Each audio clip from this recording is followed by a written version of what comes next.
Hello guys, আসসালামু আলাইকুম।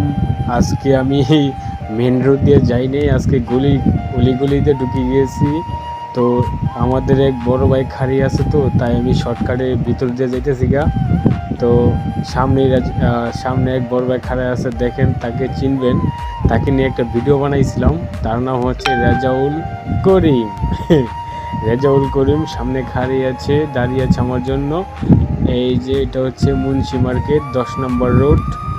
এই যে মানুষ রে, এই যে আমি এখন মানুষের পিছনে পড়ে গেছিলাম। এই যে সামনে রিস্কারগুলি কতগুলি পরেই রেজাউল মিয়া খাড়িয়ে আছে।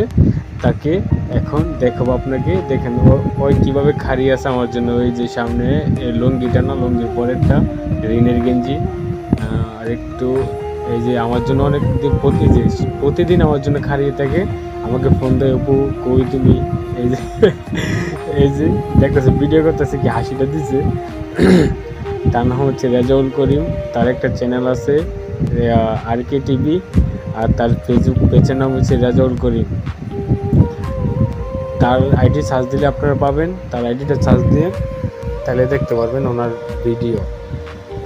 আমরা এখন দুইজন মিলে হেঁটে যাচ্ছি আমাদের অফিসে যাইতে যাইতে অনেক সময় লাগবে, কিন্তু তাই আমরা হেঁটে হেঁটে একটু ভিডিও করতেছি। এই যে রেজাউল মিয়া কয়, তুমি কি ভিডিও করো রে ভাই, তোমার ভিডিও ভাইরাল হয় না। আমি তো ভাই করতে ইনশাল্লাহ ভিডিও ভাইরাল হবেই, একদিন ভাইরাল হইব।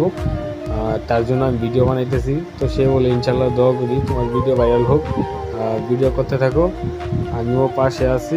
আমি তো ভাই আপনারা পাশে থাকলে হইব ইনশাল্লাহ, আমি একদিন উঠে যেতে পারবো। এই যে আমরা এই দিক দিয়ে হেঁটে হেঁটে যাচ্ছি আমাদের অফিসের দিকে। তো উনি রেজাউল ভাই আমাকে বলতেছে যে, অপু তুমি কি ভিডিও বানাইতে চাও। আমি বললাম যে আমি আপাতত ব্লগ ভিডিও বানাইতে চাই। তাহলে ব্লগ ভিডিও কি বানাও ঠিক মতো না। আমি বললাম হ্যাঁ, আমি ব্লগ ভিডিও ঠিক মতো বানাই, তো ছাড়তেছি, কিন্তু ইনশাল্লাহ দোয়া করি আমি একদিন ব্লগার হবই। তো রেজাউল ভাই বলতেছে যে, অপু তুমি আমারও মাঝে মধ্যে ভিডিওতে রাখো। আমি বললাম যে ঠিক আছে রেজাউল ভাই, আমি আপনাকে ভিডিওতে রাখবো, কিন্তু আপনারা লাইক দিয়েন, সাপোর্ট করেন, শেয়ার করেন। তো রেজাউল ভাই বললো যে ঠিক আছে, আমি পাশে আছি। কিন্তু আমিও তো ভিডিও ছাড়ি, কিন্তু আমার তো 1-150 উপরে ভিউ উঠে না। আমি কি কোন 1-150 ভিউ উঠে না। কিছু লেখা লিখতে হয়, টাইটেল সুন্দর মতো টাইটেল দিতে হয়, তারপর হ্যাশট্যাগ, সময় মতন ভিডিও ছাড়তে হয়। তো রেজাউল ভাই বলতেছে যে আমার তো চাকরি নাই, তো আমি হেঁটে যাচ্ছি। আমি আপনি কই যান, যাই অফিসের দিকে দেখাই। ওকে, তোমার কি অফিস থেকে না করে দিছে নাকি? না, এত করে দিছে, কিন্তু আমি তো এমনি হেঁটে যাচ্ছি। তো